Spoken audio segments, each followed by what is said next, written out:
हिंदू नववर्षाची सुरुवात करतो. वसंत ऋतूची सुरुवात होते. एका कथेनुसार प्रभू श्रीराम या रावणावर विजय मिळवून अयोध्येत आले. तो दिवस गुढीपाडवा होता. लोकांनी गुढी आणि तोरणे उभारून श्रीरामांचे स्वागत केले. गुढीपाडवाला पहाटे लोक घरासमोर गुढी उभारतात. दारावर आंब्याचे पानाचे तोरण लावतात आणि रांगोळी काढतात. नैवेद्यासाठी गोड धोड श्रीखंड पुरी किंवा पुरणपोळी करतात. गुढीपाडवाला चांगल्या स्वास्थ्यासाठी कडुलिंबाचे पानाचे सेवन केले जाते.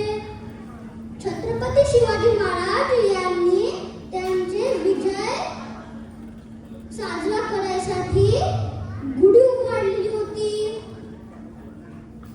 म्हणूनच गुढी विजय आणि समृद्धीचे प्रतीक मानले जाते.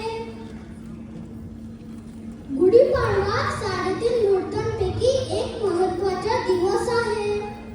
बहुतेक मंगल कार्य या दिवशी सुरू करतात. गुढीपाडवा ते रामनवमी चैत्र नवरात्र पाळतात. तुम्हाला व तुमच्या कुटुंबियांना गुढीपाडवा आणि हिंदू नववर्षाच्या हार्दिक शुभेच्छा. धन्यवाद.